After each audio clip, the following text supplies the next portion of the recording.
Hello, everyone, and welcome to all of you here in the room and to those joining us online to tonight's event, Europe's Bioeconomy Strategy. What are the key opportunities and challenges? My name is Dave Keating. I'm a journalist based here in Brussels. I'm going to be guiding us through tonight's conversation where we will talk about a very specific proposal that we're expecting, but also the bioeconomy in general. So what is the bioeconomy?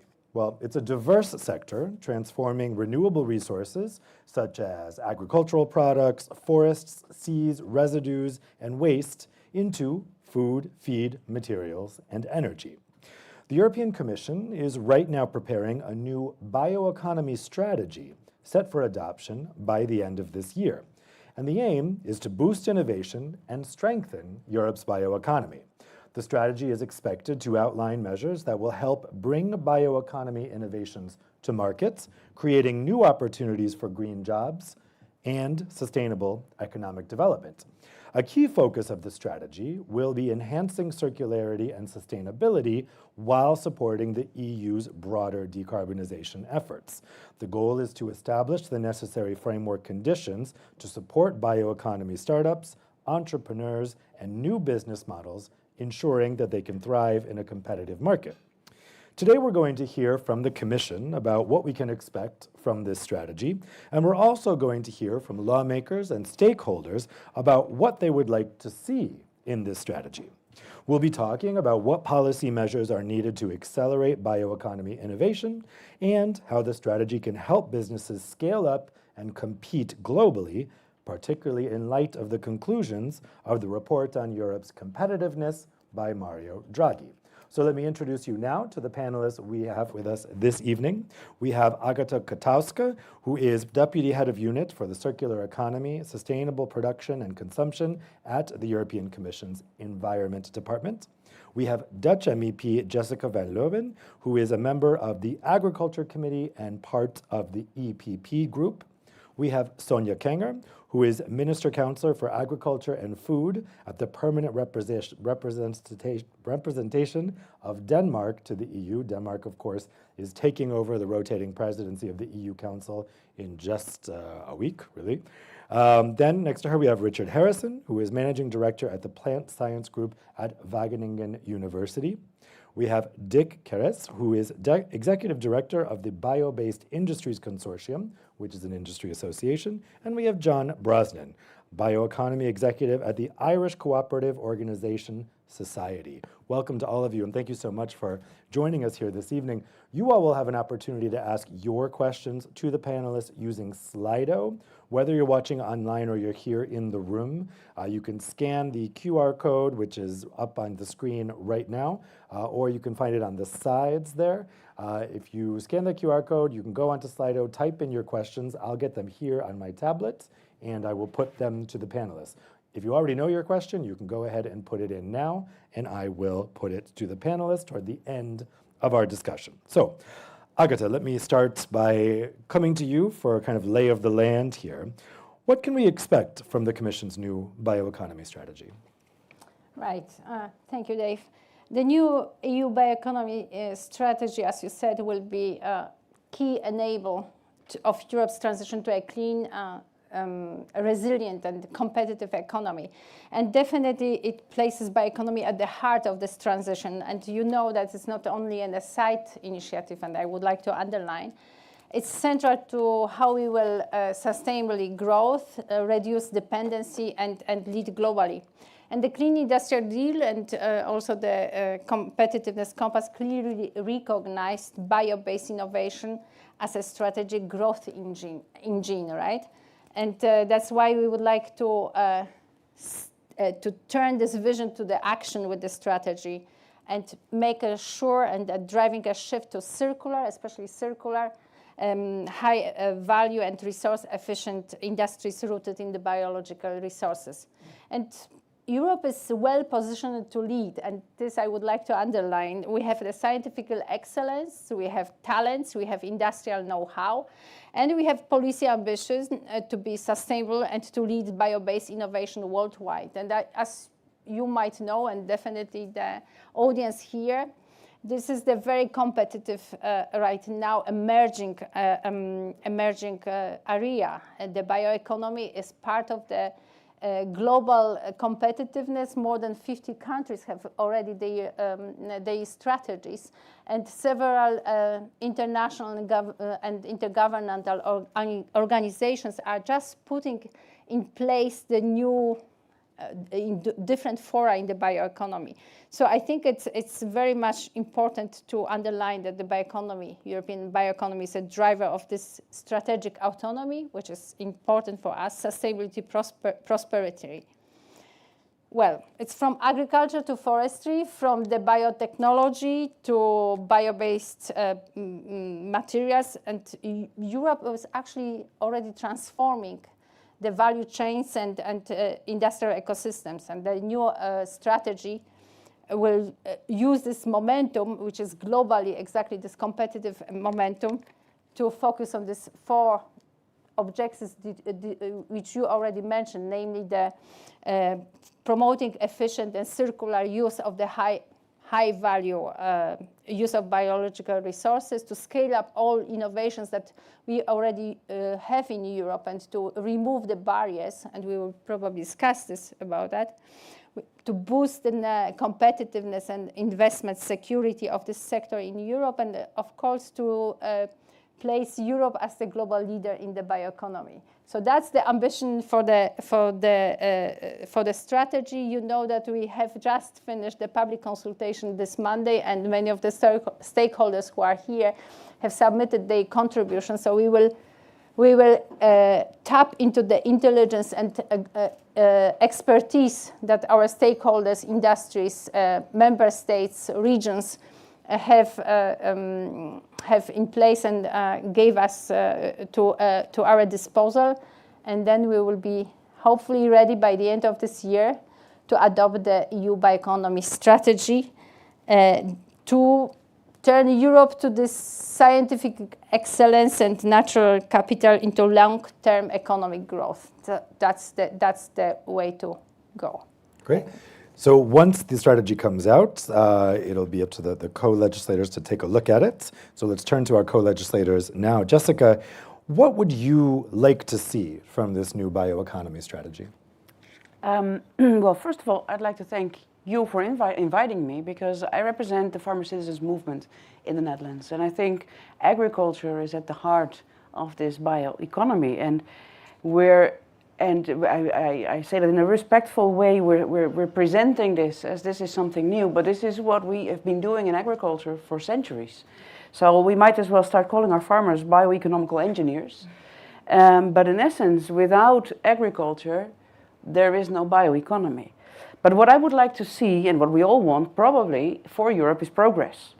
But actually that's been stalling for a while. I mean, we read this in the Draghi report as well, because we had focused on less in Europe, less emissions, fewer animals, less use of chemicals.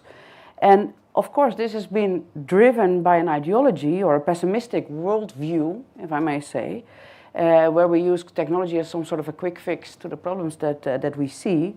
But actually now, and I think this is a very positive sign, this new industry is emerging with this bioeconomy. One that shows that we don't have to choose between green and moving forward. That is what bioeconomy is about. So an industry that proves sustainability and economic progress can go together and even strengthen each other. And that industry now wants to accelerate. But, and that is a big but, it's caught in a big web of regulation, because of course we are kings of regulation here in Europe. And there's a lack of investment because of lack of certainty in the bioeconomy.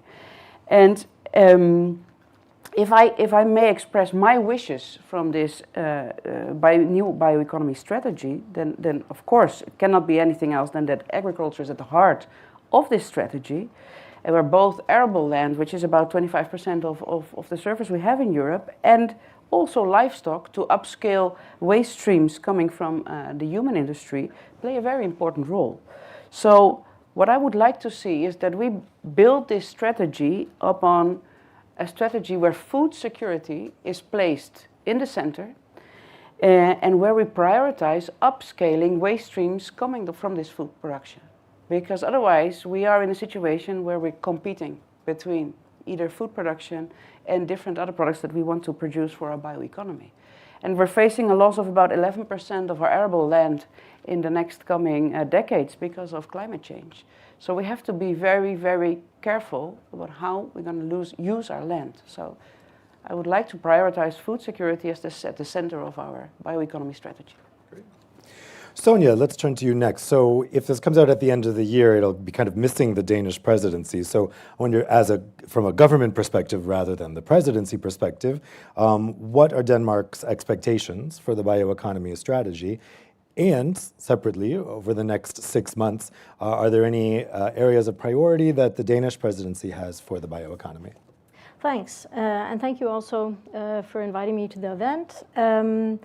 And I'm happy that you're putting the question to me as a representative of Denmark and not as presidency, because that gives me more freedom to engage in the discussion, obviously.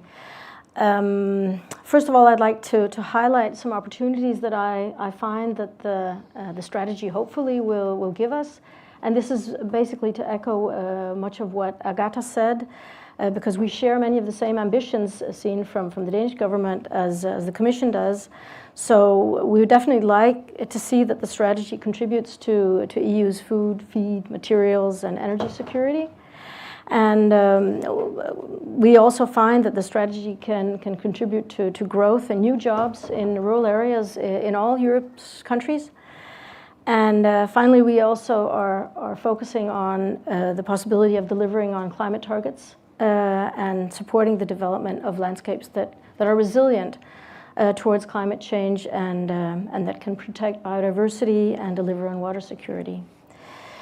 And now I would like to also grab a couple of the points made by Jessica, because one of the things you mentioned was the lack of investment. This is also something that we agree on. We have to, in the strategy, or hopefully the strategy will point at some possibilities of securing funding.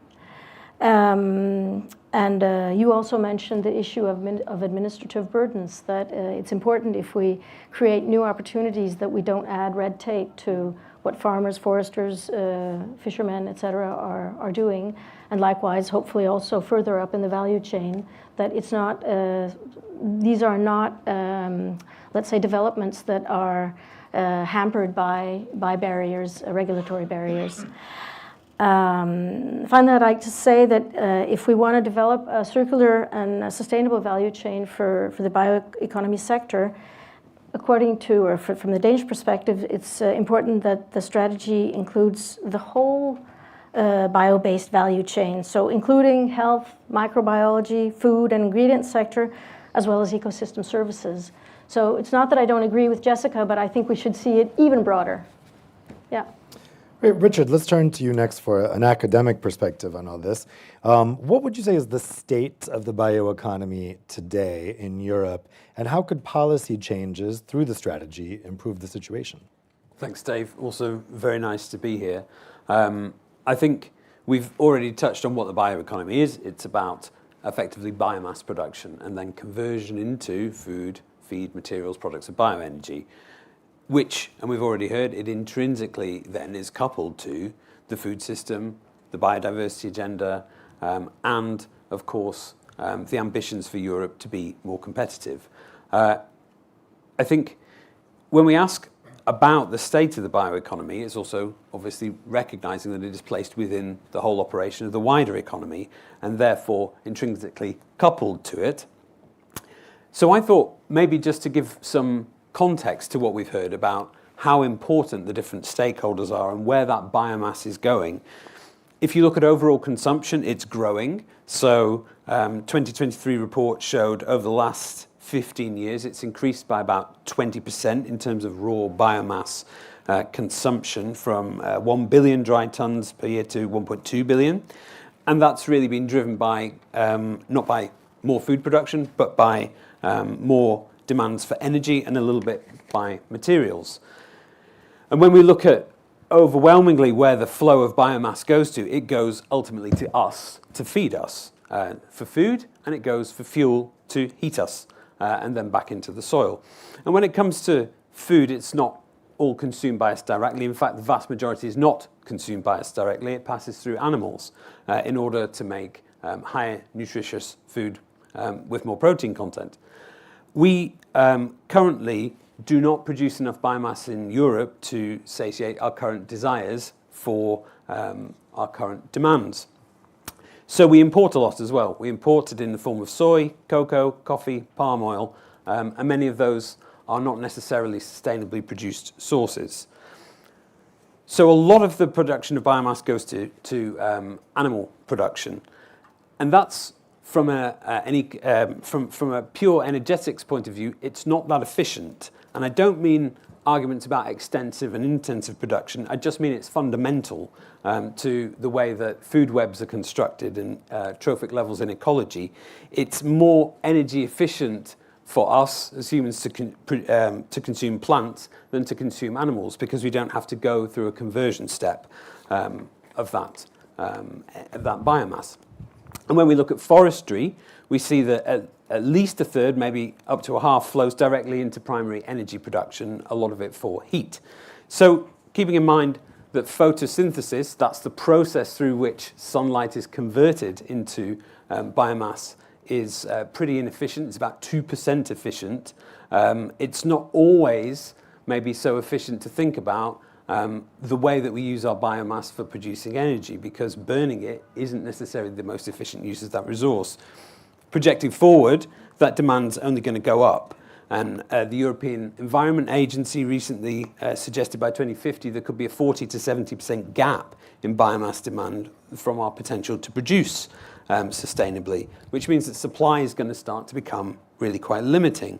And then when we consider what we're really a lot talking about today, higher tech materials production and transferring from fossil fuels to bio-based production, the picture's mixed because of the regulatory landscape that I'm sure we'll talk about in a minute. But fundamentally, we're in a bit of a lock-in situation in the fact that the production of bio-based products is competing with a resource, fossil fuel-based products, which are effectively free at the point of extraction. We played no economic role in creating those fossil fuels, so the marginal cost is much lower, which means, and fundamentally, the costs, environmental costs associated with those are not currently encoded in the price, so the polluter's not paying at the moment. So we have to keep all of that in mind when we're thinking about the competitiveness of the bioeconomy and use of renewable resources and what actually is sustainable. We can use renewable resources in a very unsustainable way and degrade natural capital. We talked about natural capital in the introduction, but fundamentally, protection and handing on of that natural capital should be at the centre of the policy if we're looking at really sustainable bioeconomy. So we have to make it work.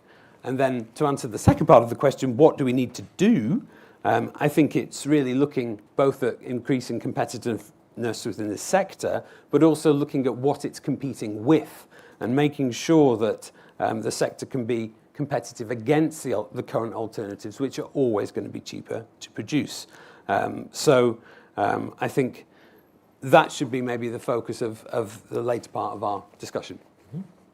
Thanks, Richard. So Dirk, let's turn to you next. From the perspective of the Bio-Based Industries Consortium, what would you like to see from the bioeconomy strategy? Okay, thank you.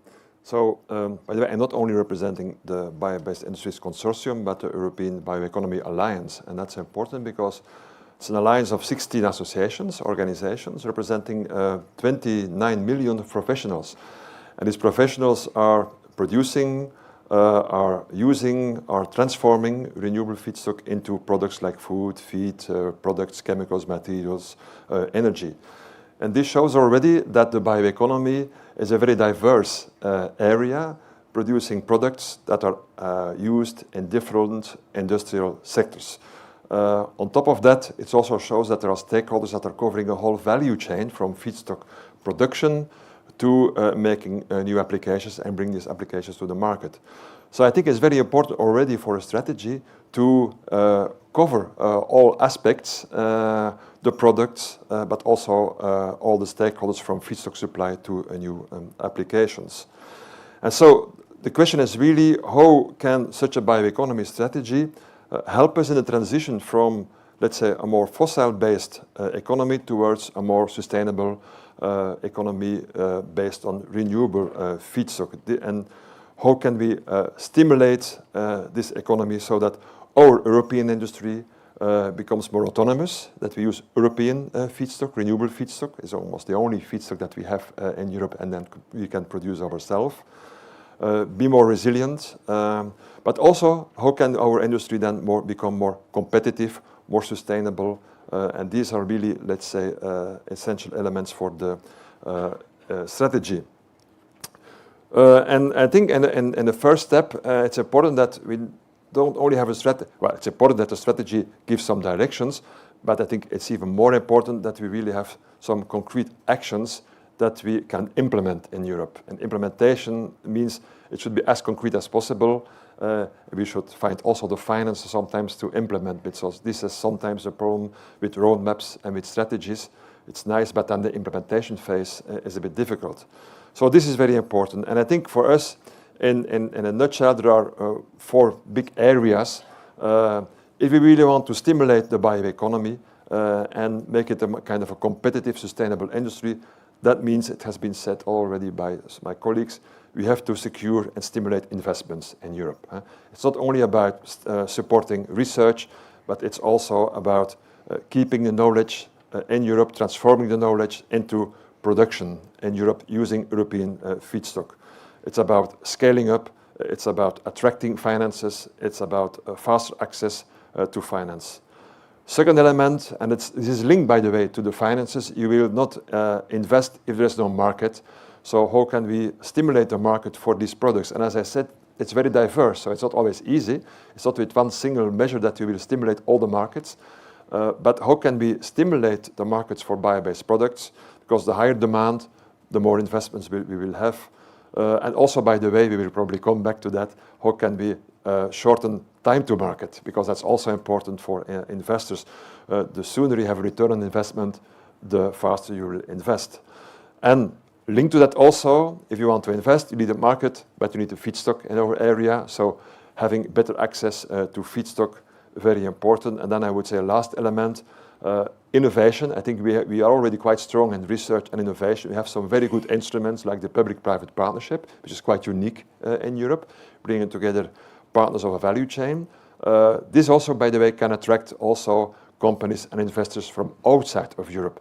So let's continue this kind of partnership, but also how can we attract investors, knowing what's happening in the United States. I think it's an opportunity that we have also to attract additional companies to do investments in Europe, but also investors. So I think these are elements that are important to our opinion for the future. Thanks. John, from the perspective of cooperatives, what would you like to see from the strategy? I guess a lot of it's already been said. I mean, when you come to the end of the road, it's quite often the way, which is a fortunate position to be in. And I've learned that I've got a new term for myself as well. I can call myself a part-time bioeconomical engineer, because I farm at a part-time basis, so I am a primary producer on weekends and evenings. So thank you, Jessica, for that. I'll now introduce myself as a bioeconomical engineer. It's about implementation, Dave, for us on the cooperative side, and by extension, primary producers. And again, I would agree with the previous comments that primary producers and cooperatives have always been involved in the bioeconomy in one way or another, both in terms of aggregating feedstocks for scale and to de-risk, and hopefully help with access to finance as well by doing that, but also in adding value in a cascading way. And maybe I'd agreeably disagree maybe with some of Richard's comments about the idea of animal agriculture and feeding non-human edible proteins, I suppose, to animals, such as grass, for instance, which we can't really digest too well, where those grasses can be grown, for instance, in Ireland and other countries, makes sense, or where there are byproducts that can't readily be consumed by human beings but could be consumed by animal agriculture. I think that makes sense in that cascading kind of view. I would always say that the bioeconomy is an and, not an or. I sometimes, from other primary producers here, is this a competition for land, from themselves as a primary producer perspective? And I would say it's not. It's an opportunity to create resilience for primary producers and cooperatives in their own value chains but also other industries and other sectors. And what we're looking at ICOS in conjunction with other stakeholders in Ireland, and by other stakeholders I mean government departments such as our Ministry for Agriculture, our Ministry for Environment, such as industry partners, such as representative groups and so on, is a collaborative and co-ownership model where cooperatives can be co-owners. They're feedstock contributors already, their byproducts and so on can become second generation feedstocks for the bioeconomy. And it helps, as I say, to create resilience for them and creation of, for instance, energy, biomethane and so on, but also proteins, industrial CO2, you name it, biochar, all the other adjacent technologies and processes that would fit well with the existing value chains. However, there's a bit of sense making to be done for primary producers and cooperatives. Some of what we talk about in the bioeconomy is a little bit conceptual. And I think there's a need to, I guess, translate some of the language and make sure that it's relevant to primary producers. My hope for this strategy is not only that we do that we look at it from the primary producer's point of view, that it's about co-design, not just consultation, not just we're asking primary producers what they think and then we kind of interpret that in our own way and we drive forward, that they're involved in the co-design. And they're also involved in funded projects in a meaningful way. So primary producers and industry as well, by the way. So I'd welcome the work that Dirk and his colleagues do at BIC and CBJU, and I really welcome the creation of the working group recently, the primary producers working group, which I was very honoured and slightly scared to be appointed the chair of. But that is really, really welcome because it's a sign that we're progressing. From the predecessor of CBJU was the BBIJU, and it was recognised that primary producers need to be involved more, and that's now happening. So I'd like to see the strategy reflecting those positive moves. I would like to see the funding ecosystem recognise the risk that primary producers are exposed to because they are smaller in scale. And when they're asked, I suppose the phrase that was mentioned to me during the week was this idea of funding intensity. When we're funding, through grants and so on, primary producer involvement in research projects or in more, I would say, demonstration and pilot projects now than research, because we're moving beyond that. We're moving to the implementation phase. So I would like to see the primary producers and their cooperatives de-risked more than other stakeholders because they bear more of the risk. I think that co-funding requirement or element that is put on primary producers and their cooperatives should be reduced because they bear a lot of the risk already, and their access to capital challenges are stronger maybe than other larger, maybe privately owned entities. So that's what I would like to see. I'd like to see more, I suppose, implementation, and I'd like to see more, co-ownership, I suppose, co-design, building on that investment that's already out there in research and innovation. We've invested a lot. We're on our third, I think it is, iteration of the strategy now. I was very pleased to, at the last minute, fill out the consultation document earlier this week. But I think it's really about building on that fantastic research and innovation that is out there across our institutes right across Europe, and I've witnessed that firsthand, and translating that for the challenges that our stakeholders face, especially primary producers, to say, this is what it means for me, this is what this research could do for my value chain, could transform my value chain, make it more resilient. And we've all seen the shocks that have happened over the last 5 years, in terms of COVID, in terms of especially what's happened with Russia-Ukraine 2022, what it did to the prices of fertilizer, for instance, at farm level, tripled prices overnight virtually for farmers. What this can do is really make Europe very, very resilient to those external shocks. It's done the right way. I definitely want to come back to this topic of competition for land and concerns of the primary sector. So we'll come back to that later. But first, I want to talk about competitiveness, and that is a real overarching drive right now in the EU since the Draghi report. Obviously, the Draghi report was commissioned in response to a perceived problem. And so I want to talk a bit about how the bioeconomy strategy is going to fit into that zeitgeist of the moment, if you will.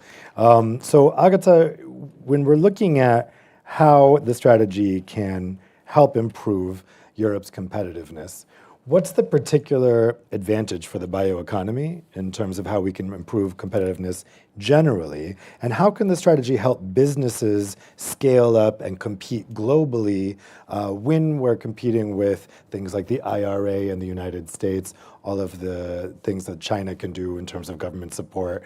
How can the strategy help in a globally competitive sector? Right. Maybe I start from the second part and then come back later on to the first part of your question. I believe, and I've mentioned already, that Europe has already an excellence, and I think it was mentioned already. We have research, we have innovation, we have know-how, industrial know-how, we have skills and talents. So we have actually the strengths of Europe is there in the bio-based innovation, in the bio-based materials. How to use it to our advantage? That's the key question. What kind of mix or set of legislative and non-legislative measures can improve exactly this competitiveness at the global scale? The competition is very fierce. I mean, we know this already. Not you mentioned U.S., but also Brazil, India, and China especially. Is already on our back. So how we can make it this more competitive? And I believe that here we have several tools. We need to go. We need to go through our sustainability parts of our trade agreements. We need to look at the cooperation among the key lead markets in third countries to choose them wisely. So to have a look at the possibility how we can use our external policy to our advantage and how we can export our know-how and expertise outside. So definitely we have several instruments there. And then I would say, you mentioned that we are kings of the regulation. Yes, but we also can set up the governance and also the standards worldwide while promoting our knowledge and expertise. So actually, we need to be leader in the discourse in the international fora.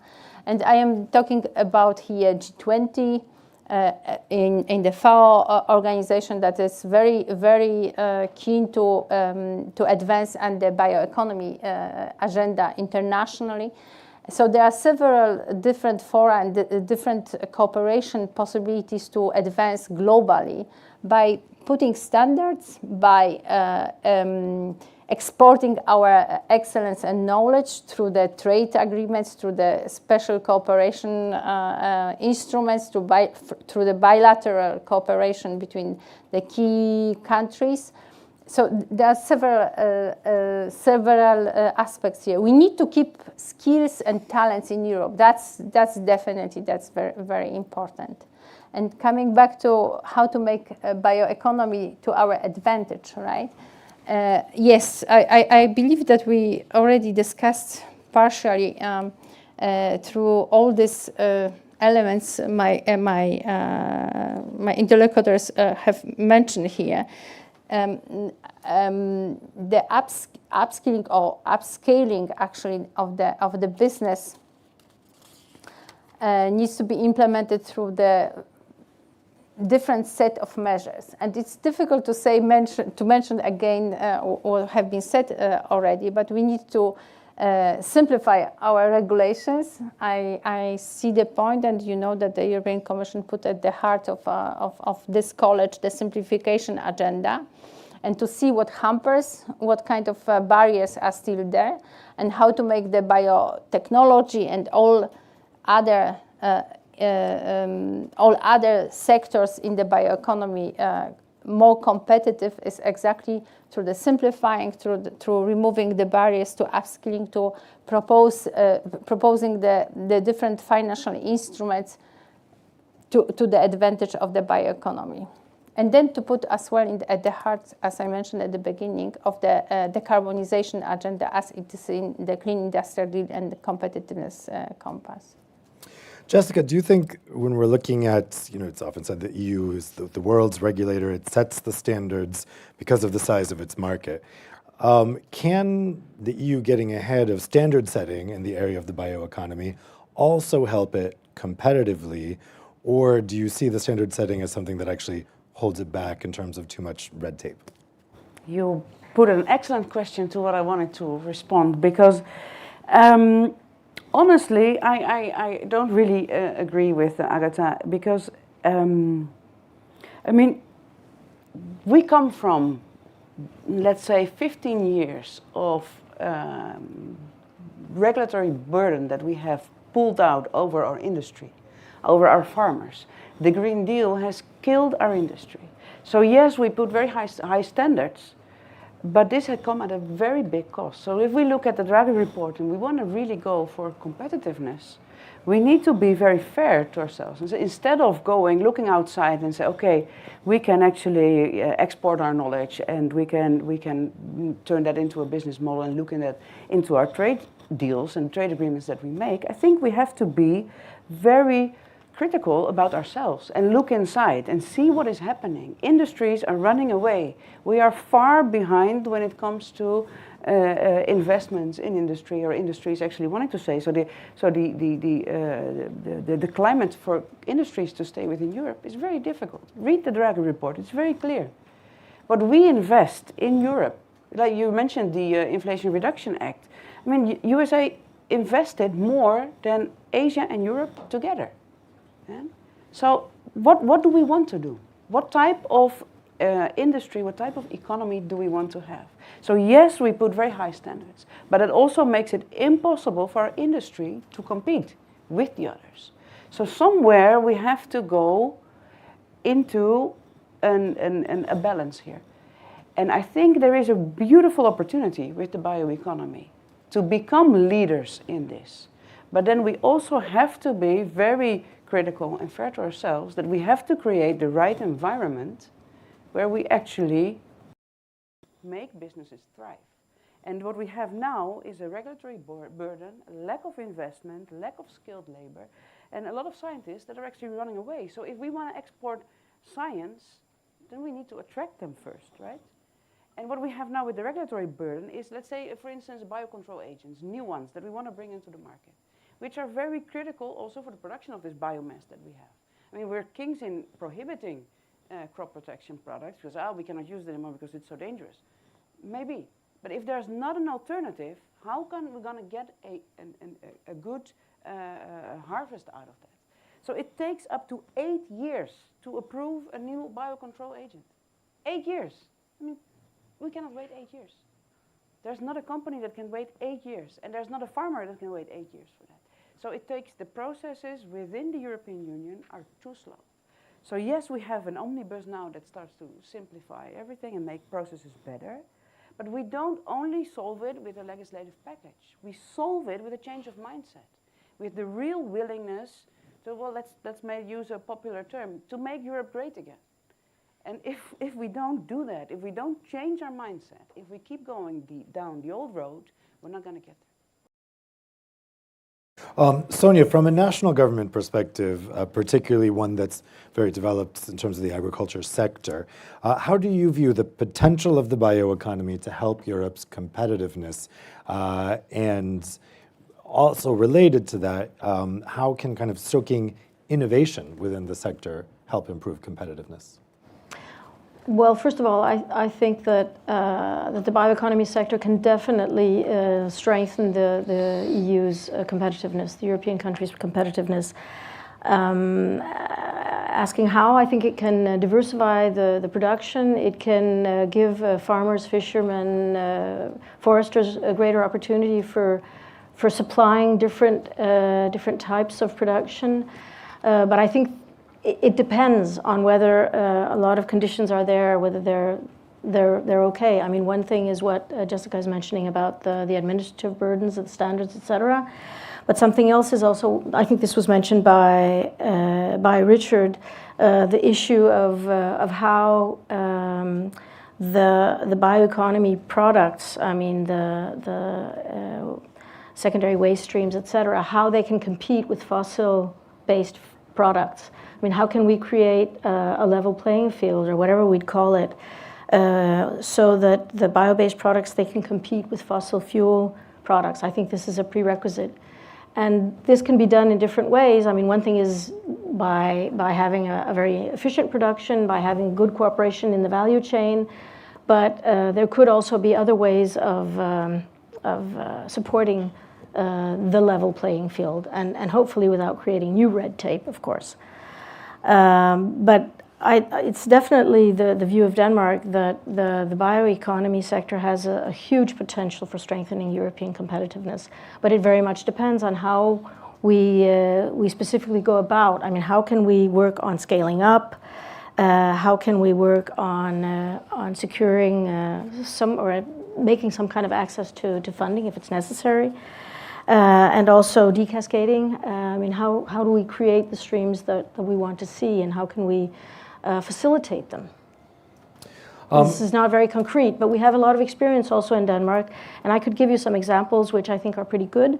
One is, for instance, the potato production, very high production on a small area.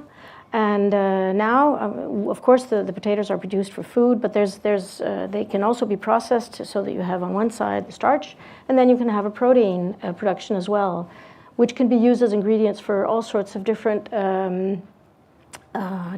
food products and other products, feed as well. And this is an innovative new approach, and it's something which is relatively new, but is gaining a lot of traction.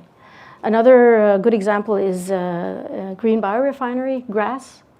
High production again, production on areas which could be sensitive to nutrient emission or something else where we need to protect the environment. And where the grass can be used for a range of different purposes, and not only for feeding cattle, but could also be used for producing protein, which can be fed other animals than cattle. Juices, biogas, etc. So there are options which we know of and we're trying to support in different fashions, but which are not fully operational at a commercial level at big scale. Richard, when we're thinking about competitiveness, also a big theme there is innovation. And Sonia was just listing some interesting innovations within agriculture, within the bioeconomy. How do you think the strategy can help encourage innovation for actors in the bioeconomy sector? I think the question of how to encourage innovation would be, to, as many have touched on, make sure that there is an easy way to get change set up that can scale. I think to then think about how to get, as we talked about, position Europe in a competitive way. That will also then create a positive feedback.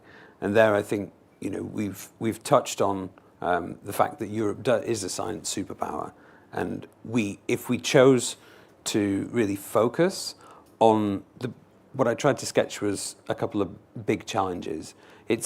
We have a finite amount of biomass that we can produce within environmental limits, so that we can protect natural capital and hand it on to the next generation. But how can we use our science to create the highest possible value products from that that would both be exportable as products, but also lead to export potential in terms of knowledge and services? And there, I think, if you look at some of the fundamental challenges, I said photosynthesis was only 2% efficient. That's not very efficient. We could do something about that, I think, with the scientific knowledge that we have to improve. And that would improve the whole value chain, because you would effectively be capturing more photons. The photons are free. So how do we use them most effectively?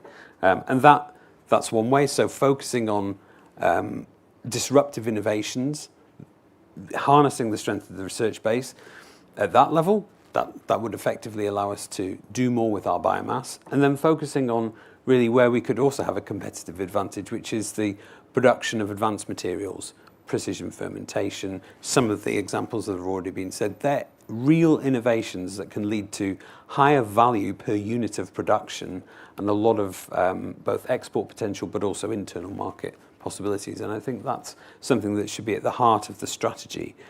So making sure that science is at the table, and also at the table in other forums where effectively we're talking about the food system.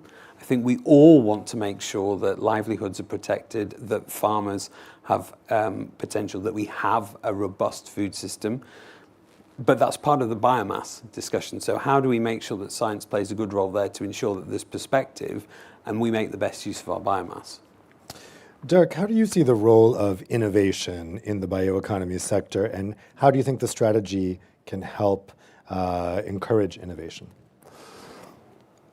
Well, first I have to say that, okay, if you compare us to other parts of the world, we're maybe not in the best position, but I'm not so negative, because what's happening in other parts of the world is also not so positive.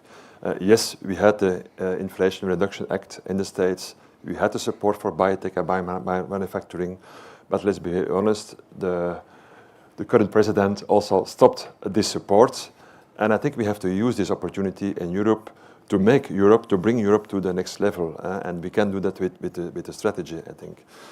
Second element, I think in Europe, compared to the States, where they have a corn-based, I would say, bioeconomy, or Brazil, where they have a sugarcane-based bioeconomy, in Europe, we did a lot of research on using different kinds of feedstock from agriculture, from forestry, side streams for food industry, waste, municipal waste. Okay, we had to invest a lot in research, but this is also an opportunity. We have a diversity of feedstocks that we can use, and this is also, I would say, an opportunity. But indeed, we don't need only research, we need innovation. We have to bring this know-how from lab to fab, as we say, from laboratory to production, and this is really the whole innovation chain. And if you look to this innovation chain from lab to fab, we have in fact two value of debts. We often talk about value of debt. The first value of debt is going from the laboratory and scale up to kind of a pilot or a demo, a proof of concept. And the second value of that is once you have your concept and your proof of concept, you have to build your first production plant, and you need a huge amount of capital. So this is a second value of that.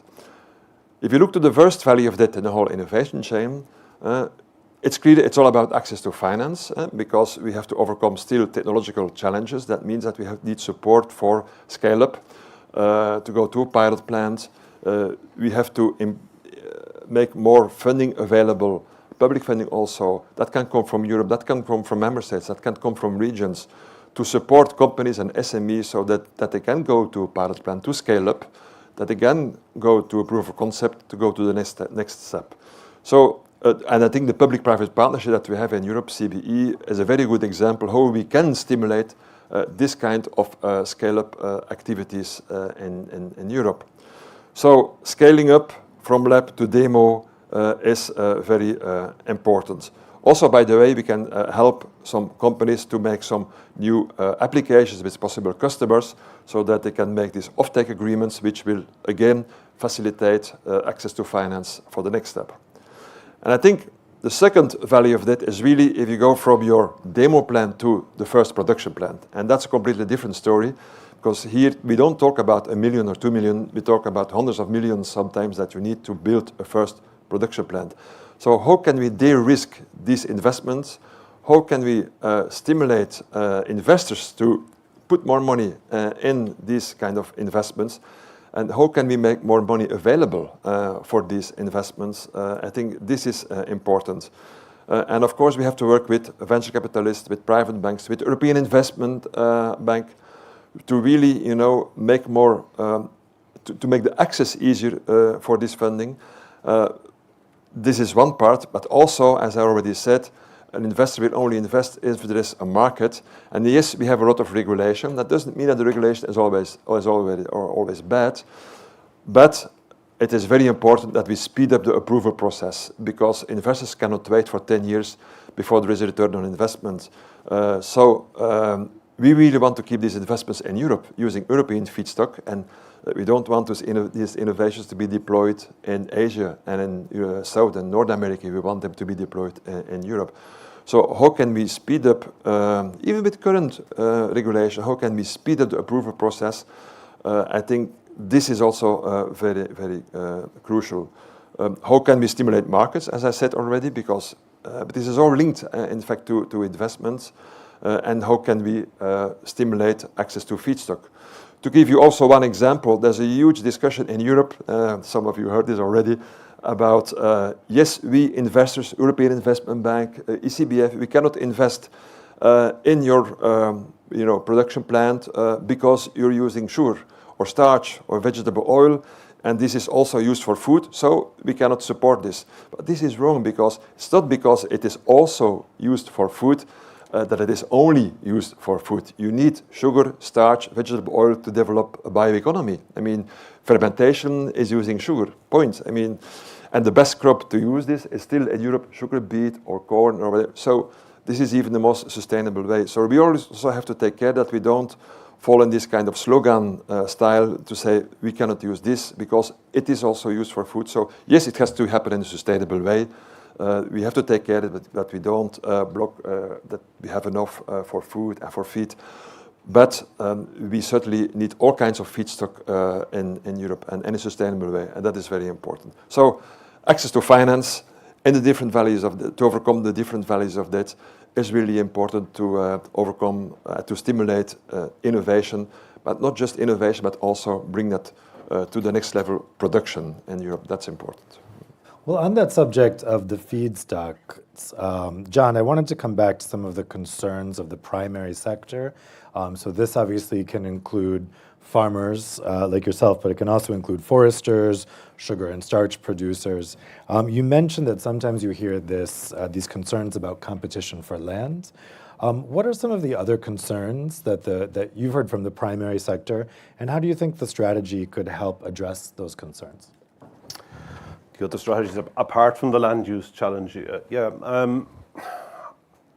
I guess it's that translation piece as to what it means for them. I mean, I think this is part of the unlocking of the next phase of commercialization of the bioeconomy and of the inclusion of other stakeholders. Like, I come at it very much from the economic or the business perspective. That's my academic training, let's say, as well as my day job. So I would really come at it from that kind of perspective. So the challenge for a primary producer is very much place-based. It's very much based on exactly the needs of that particular part of the primary production system. It could be the dairy sector, the forest sector. They all have their own particular challenges in terms of their own inputs and outputs. What's going to reduce their costs? What's going to increase the value of their sales? Very bluntly, if you can put the business case to them for getting involved with this, then they're going to buy into it. I think, Sonny, you mentioned biorefining earlier on. It's an example I use again and again to people when they kind of raise objections about the bioeconomy. This is something I'm going to have to invest in, something completely different to what I'm doing now. I'm going to have to reinvest in a whole lot of new equipment. Well, you don't. You can still grow grass for a biorefinery. Oh, but that means I'm giving away my grass, and it means, I'm not going to be able to feed that to my animals or using it like I already do. Well, you can, through biorefining, you can extract the proteins and actually feed the press cake back to the animals. So these are examples that I've actually seen firsthand in Denmark and seen the research and seen in actually commercial deployment at this stage. So these are examples that we can point to, and I think if we can do more of that, then we can get buy-in from the stakeholders. But we really have to look at it from the economic perspective, because if it doesn't make economic sense, it's not going to happen. It's not going to happen.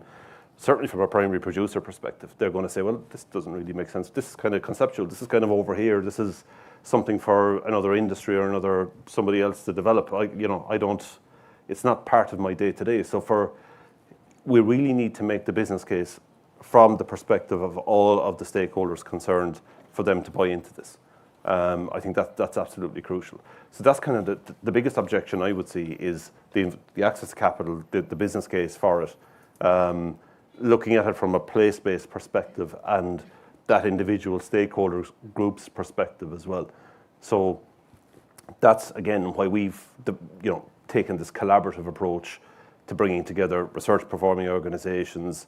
We've brought them around the table, very early days I have to add, but we've brought them around the table around this idea of a collaborative approach to co-ownership, and we've created a kind of at the moment, an ad hoc steering group, and we're looking at the feasibility of developing a co-owned structure towards developing a biorefinery. That's really what I'm passionate about, is to see how we can do this and how we can create extra value and how we can pass that value back down to primary producers in a fair and equitable manner. And that doesn't mean it's at the cost of everybody else around the table. It should be to their benefit as well. It's about de-risking it from everybody's perspective. And it's also about overcoming that valley of death. So if we have lots of research and innovation over here and lots of interesting pilots and demos that we can bring to the next stage, then that's that should be part of the mix as well in terms of the co-ownership piece. That's why we'd like to see research performing organisations, your local regional authorities, your local government departments, let's say, primary producers, cooperatives, all of those stakeholders, as well as market off-takers maybe in some situations, as co-owners of biorefineries. That's really what I would love to see, right, not only in Ireland, but right across Europe. I think it would help with the security of supply, I guess, issue in terms of the feedstocks. It would certainly help with the equitable sharing of the value created, not only for the products, but the ecosystem services, right? So if we're creating sustainability certificates on the back of whatever products or services that we're selling, then that value needs to be passed back to those who really created it, who are the primary producers, not other actors in the supply chain. That's really what I'd like to see. But in terms of those barriers, yeah, I would say the land use and then the translation of what are regarded as concepts into reality. And I often, when I'm presenting the bioeconomy as an idea or as a concept to primary producers for the first time, I'm going to put up a photograph of a dairy creamery from 100 years ago and say to them, these are the first biorefineries. We're now taking milk, which is a primary feedstock effectively, and creating a cascading chain of high value products from infant formula through to probiotics, through to your normal butters and cheddar cheeses and everything else. Those are your biorefineries. They've existed for over 100 years, but all we're talking about is taking that concept for other feedstocks and other, what we call today, wastes that will become the feedstocks of tomorrow. So that's really what it's about. We've done this before. We needed to de-risk the technology, and even creameries were kind of high tech, back 100 years ago, and they were kind of a little bit frightening for some people concerned.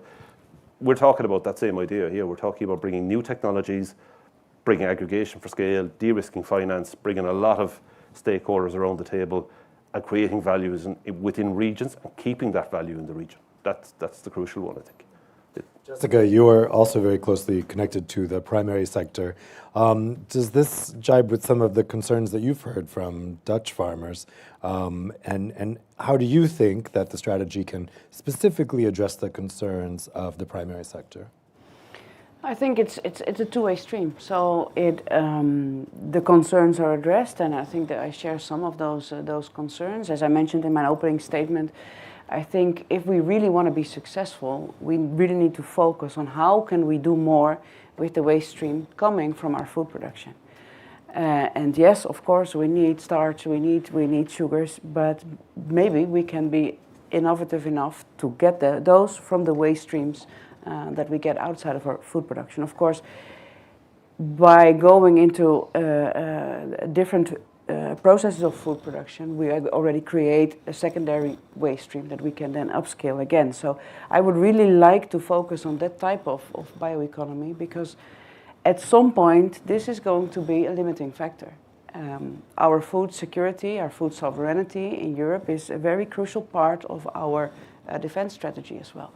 So I think we need to be very careful right now already to be able to be ready in the next decades. And there, of course, there is a nice opportunity, a very good opportunity for our farmers to contribute. Because, as mentioned, those bioeconomical engineers have been doing that for centuries. But those developments go very fast. And actually, innovation in agriculture is tremendous. I mean, if we're comparing the dairy cow you were referring to from a couple of decades ago to the one that we have today, I mean, the production efficiency has gone through the roof. So we are able to do so much more with so much less. But then again, we need to be able to be fast enough with our legislation to keep track with innovation. So if we don't support new genomic techniques, if we're not fast enough to approve them, innovation gets stuck. So also innovation at an agricultural level gets stuck. So I think that's really the bottleneck here that we have, that legislation is not fast enough to keep track of what we're actually capable of doing. And the Netherlands specifically is a place where agricultural innovation is at the heart of what we're doing. I mean, wherever I used to work in the agribusiness, any international trade show on agriculture you go to, 8 out of 10 of those innovations have some sort of Dutch origin, and that's not to bribe about the Netherlands, but there is, for the Netherlands indeed, in this innovative process, a very big role to play. So I see a lot of opportunities. And yes, we have concerns, but that's why we're here, why we're discussing together, and I think that's the crucial part. We need to have this conversation, because it's not about I'm right and you are wrong. It's about what do we want to get out of it, and where do we see ourselves in the next 20, 30, 40 years, and what is keeping us from getting there right now. Agatha, I want to give you a chance to respond to some of the comments we've heard, but I also want to ask you about policy stability. I think that when a lot of people think bioeconomy policy, one of the first things that might come to their mind is the experience with biofuels from the past decade, which was a bit of a roller coaster in terms of EU policy. So how do we make sure that we don't get another experience like that with other areas of the bioeconomy, that we have a predictable regulatory structure that gives investors the confidence to invest in different areas of the bioeconomy? Yes, the bioeconomy strategy actually should give this confidence by giving showing the way in which we want to go. And one of the aspects is here mentioned several times. We need to ensure the security of biomass supply, yes, in sustainably sourced biomass management. How do we ensure that? I think RED III directive gives already the very good example there with sustainability criteria and cascading principle. How we can build on that and make kind of hierarchy of the valorization, or to use the biomass to the higher use and not combust, not incinerate the for example, woody biomass. I think that's exactly where we would need to have a kind of simplified, harmonized framework where we can say, yes, food, the most important, food first, food feed first. Second, materials because of the higher values, and then energy, biofuels. So how we can ensure this in the form of acceptable and simple way, that's exactly the subject which we are working on that, because it's a kind of hierarchical valorization to the highest of the higher values of the biomass, not to compete and not to compete with the energy as such, but to make sure that the side streams of the waste and the bioproducts, that the woody biomass is used to the higher values first, and agricultural biomass as well first for all these processes we have already mentioned in the bioraffinery, where there is multi-purpose way of using of the biomass. So here we need to work together on kind of harmonized framework of sustainability criteria that gives this hierarchy. That I would say. And the other things what the colleagues and here the speaker said is the policy framework. Yes, maybe. From one side, it's of course it's a huge agenda.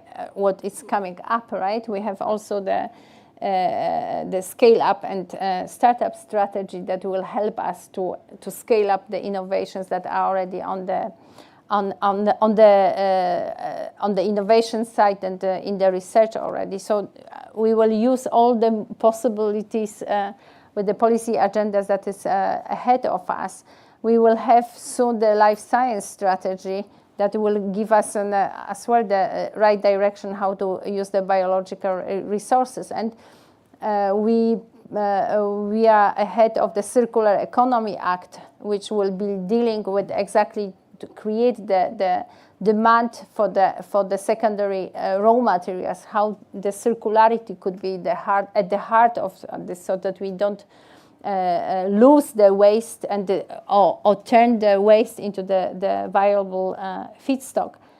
And we will have the Biotech Act that hopefully will deal with exactly with the burdens and the barriers you have several speakers have mentioned, namely the time to market. And I think that's the most important thing in the scaling up innovation. So we have instruments in place, we had pathways to ahead of us. And we all, and Jessica, I agree, we need to talk together how we make it a right balance and a right mix of these measures ahead of us. Derek, I want to put this issue of regulatory predictability to you as well before I put some questions from the audience to the panel. How do you see the experience of the past 15 years with biofuels in particular affecting investor confidence in the area of the bioeconomy? And how can we make sure that the strategy gives some predictability and confidence? I think that's an important issue because, as I told, it's all about investments and access to finance and stimulating investments, but we need a market. And we will only attract investments in Europe if we also have a market in Europe. And so how can we stimulate the market in Europe is very important.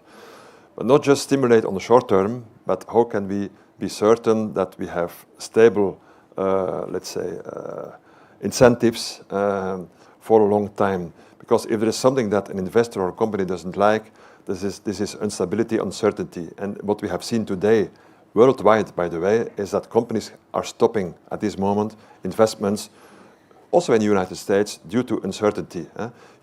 What to do with tariffs that are changing every week? You know, where should we invest? Because markets, by the way, are global. So at a certain moment, you also have to export. So uncertainty is killing, I would say, also the investment appetite of companies. So developing a market, I would say also in Europe, based on subsidies, I think will not work.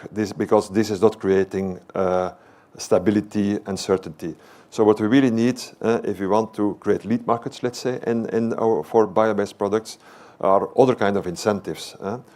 Stimulating markets, targets, stimulating certain applications, and by the way, having a level playing field, because you have to invest a lot in developing these bio-based products in innovation, and investing in production plants, and then you come in a market where you have to compete with fossil-based products, which receives a huge amount of subsidies, by the way.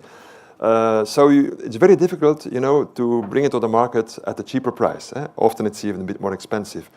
So we really already need a level playing field between bio-based innovative products, which are more sustainable often, compared to, let's say, the fossil-based products. So that's one important issue.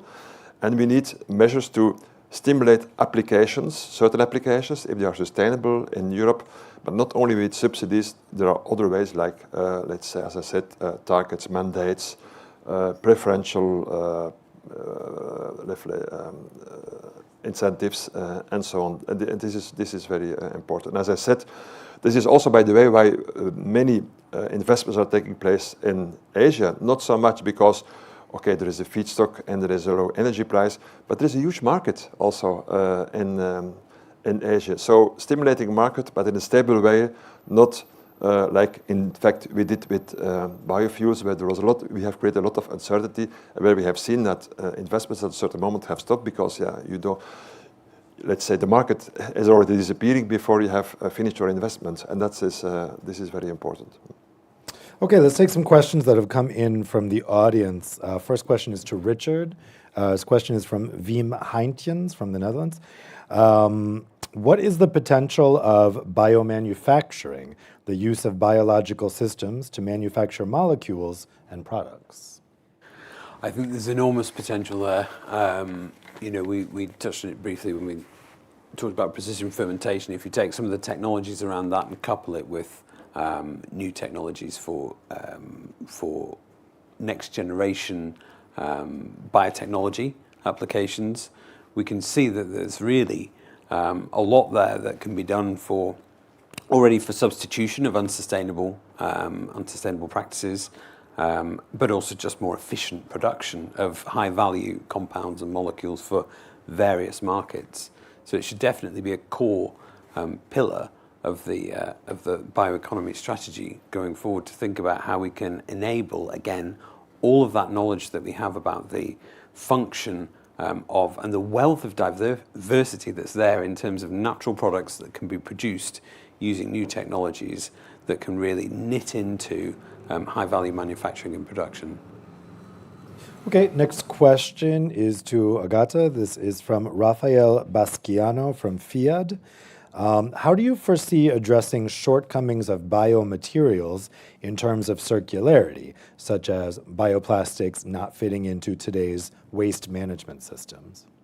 Yes, that's the issue, and we are working on that with the Circular Economy Act to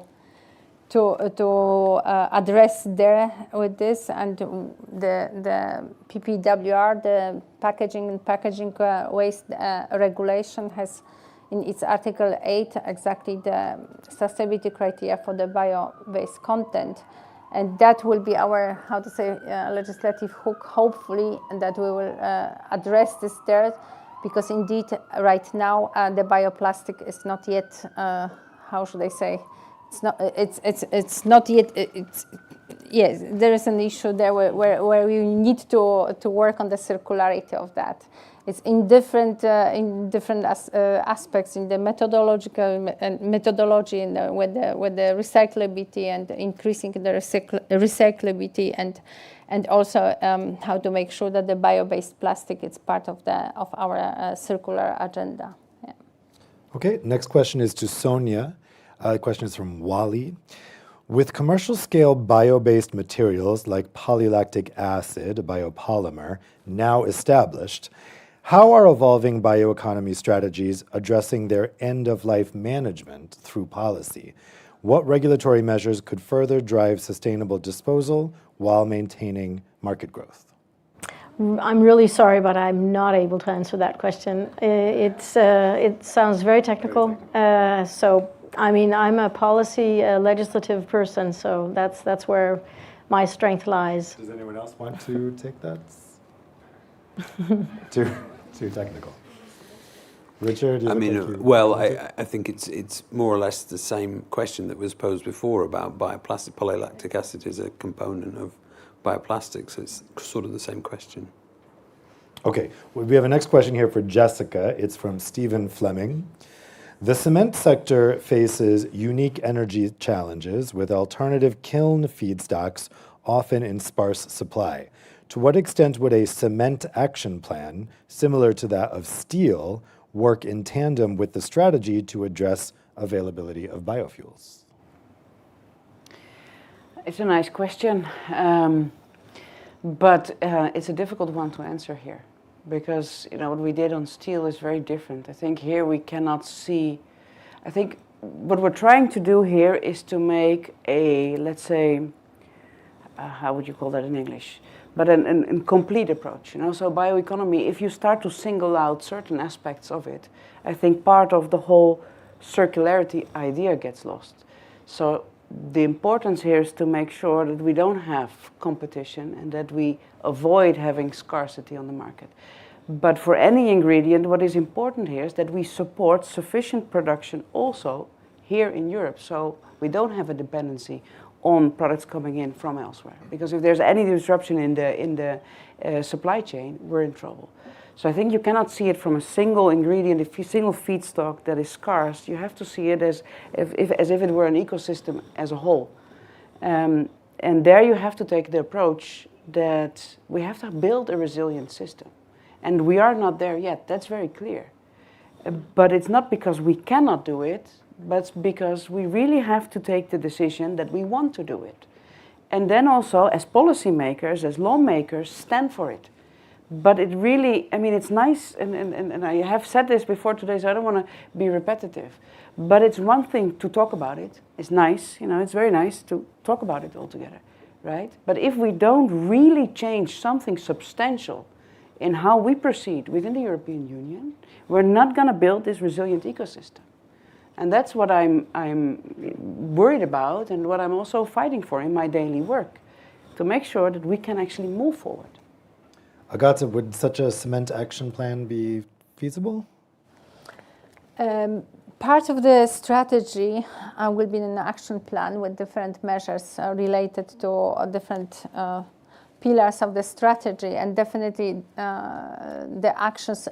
I don't know yet the single bullet or the magic, what kind of actions will be there, but we are already intensively working on especially on the intelligence of our stakeholders who brought us new ideas, and I really appreciate the very big response to the public consultation, and we will see what kind of actions we can do together in the current situation, having ahead of us the political agenda that is already set up. Yeah. Okay, next question is to the whole panel, so I'll let you guys volunteer if you want to answer it. It's about how we create markets for the bioeconomy. The question is from Sean Finnan from the Irish Bioenergy Association. Do the panel recognize the role and importance of bioenergy production in the short and medium term to develop biomass supply chains for future bioeconomy utilization? Biomass availability is important, but mobilization is based on demand and market development. So do we need these bioenergy products to be able to drive the markets, particularly for feedstocks? Anybody wants to take that, Dirk? Maybe I will not give a general answer, but linked to that, I think, first of all, it is important to have a look in Europe to all kind of biomass. And depending on the biomass, certain applications will be better than other applications. For instance, if you look to bioenergy, you also have fermentation of manure, to biogas that can be used also as bioenergy. This is an obvious value chain also. On the other hand, by the way, we always look to the Commission for the Bioeconomy Strategy. We will have actions, but at a certain moment these actions will have to be implemented, not only by the European Commission, but also by member states, by regions, and by the actors over the value chain. So I think it's also important to involve all these actors, the member states and the regions, what we forget sometimes. And why am I saying this? For instance, we just did a study a few months ago looking to the biowaste. And there is huge potential for biowaste, but first the biowaste has to be collected. And this is happening in the member states, in the regions. At the moment, only 25% of the biowaste is collected. So if it is not collected, it cannot be used, nor for bioenergy or for another product. So, there are different elements that also have to happen, I would say, at the local level, at member state level, at regional level, to make more biomass available, so that we can indeed diversify the different applications. And depending on the kind of biomass, you will have different applications that are better suited than other applications. Does anyone have any other thoughts on bioenergy driving the markets? No? Okay, yes. I would say that fundamentally, I think it was Agnes that outlined it, having a tiered approach to what would you want to do first with your biomass is most important. What's the highest or most efficient use of it? And if you have that as a principle, you will always be left with some degree that you can't do stuff with, and so burning it isn't so bad. But should it drive the market? I think it should maybe be the other way round. Having on the broader question of mobilization of value chains and market development, one thing we haven't talked about is the role of state actors in procurement.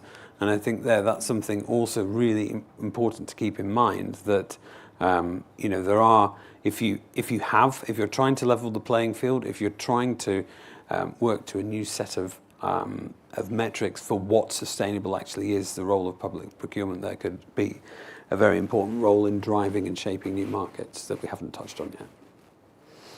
Okay, next question. So it's related to what Dirk was just saying about what comes after the strategy and kind of the timeline. So Agata, I'm going to put this to you. It's from Peter Holdorf. Peter says, we need to bet on the bioeconomy for competitiveness. The EU is falling behind in the fossil economy. To get benefits to farmers and industry, we need to rapidly strengthen the bioeconomy business case. So how do you see the strategy doing this before 2030 to support early Well, the bioeconomy strategy is set to be adopted by the end of this year, but this is the only beginning of the story. And the actions defined there will require the collective efforts from all actors and stakeholders. And only when we are all ambitious enough in our daily choices, and I am talking about us as a consumers, us as a stakeholders, us as a citizens, only then we will succeed in by 2030 to put the bioeconomy at the heart of our competitiveness agenda in a sustainable way. So it's how should I say, we can have targets, we can have a political agenda, but we need to collectively take a decision. We go in that direction because the others other countries have taken these decisions and they are on the way. So right now, okay, we have mentioned here several times US as an example where the situation is maybe not so clear, but other countries, they moved and they took this bold decision. And now is our collective effort to implement this strategy through the actions at the different several layers and also in the multi-stakeholders approach, so collectively. Okay, next question is to Jessica. It's from Edith. If we focus only on food production by farmers, stressing food production by farmers, are you not missing out on the chance of farmers to diversify their income by also producing feedstock for material use in the bioeconomy? Definitely. But I think the focus of this, of the bioeconomy strategy, and that for matter, it is, I mean, we every generation likes to think that we're doing something new that saves mankind for some, and I exaggerate a little bit. But it's not new. It's not new, but we have the advantage of having state-of-the-art technology to help us. So we're going to be able to drive this forward. And yes, of course, there are opportunities. I mean, not every land is suitable for everything. I mean, not all the agricultural land that we have in Europe is suitable for arable farming. So there we have to do something with permanent grasslands, and whether we feed that to cattle or we use the grass and have new innovation and innovative solutions for that, of course. So yes, you have to be always, you always have to look at the diversification, but that's not only in the land use, that's also in the production of biogas or the production of manure when you make fertilizers out of manure. So there's many ways that this can help farmers to diversify their income. So yes, I agree with the question asker, so thank you for the question. Okay, unsurprisingly, we have a whole bunch of questions for Agata on specifics of the bioeconomy strategy. So I'm going to put these to you one by one, and if you can't answer any of them, that's fine. So the first question is from Nuno Villau. You mentioned that the RED III, the Renewable Energy Directive revision, provides a good framework, but the forestry sector criticizes the lack of implementation of the cascading principle.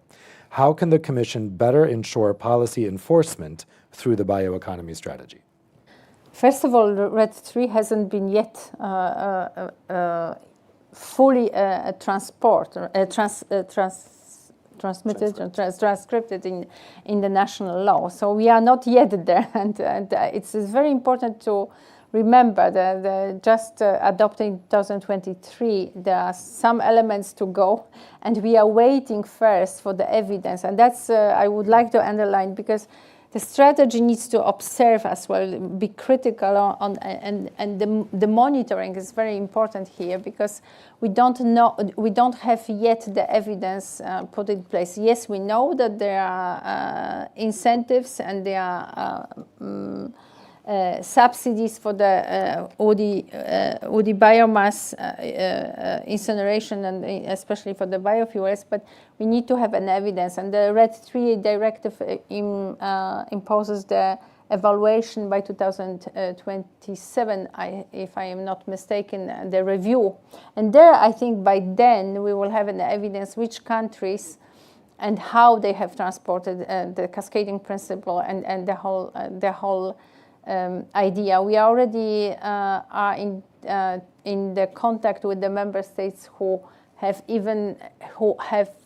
went further, so to say, than the cascading principle, are even more restrictive, and we would like to see this best practices from the different member states and exchange this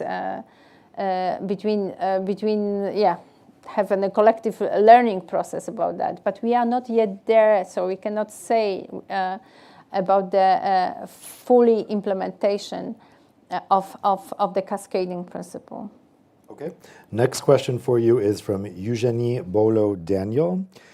Studies show that to achieve a successful bioeconomy, the EU must rely on all types of bio-based feedstock.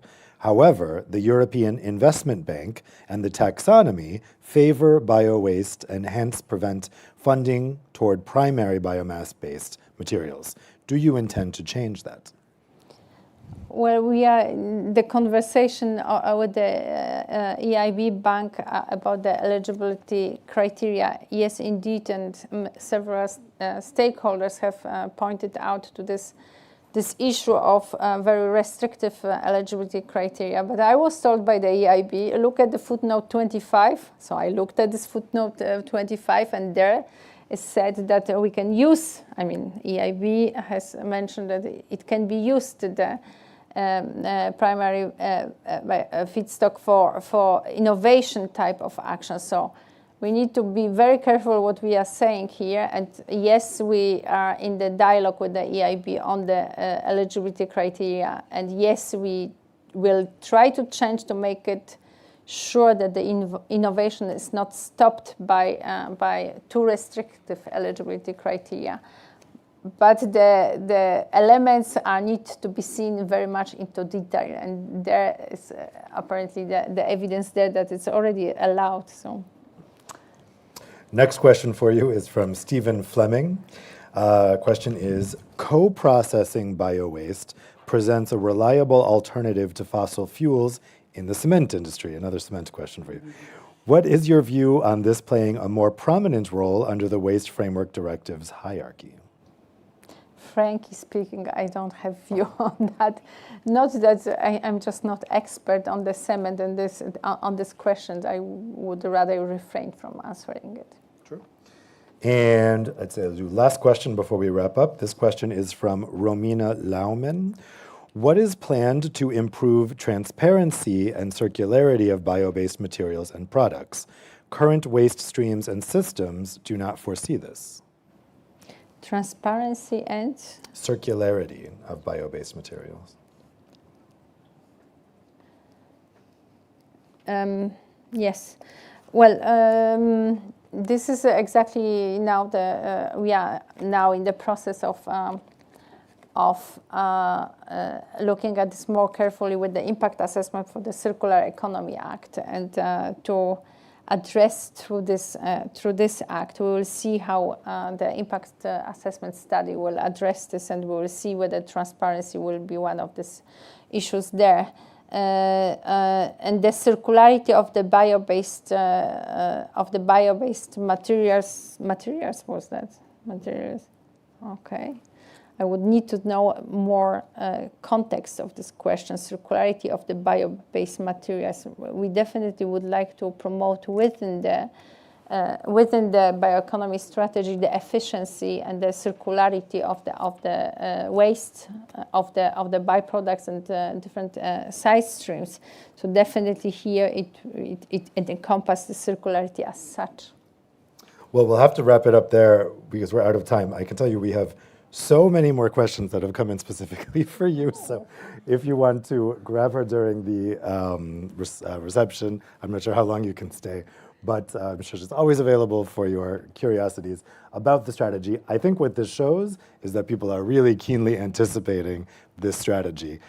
So you'll have your work cut out for you over the rest of the year, but for sure this is definitely, I can tell, an area a lot of people are watching.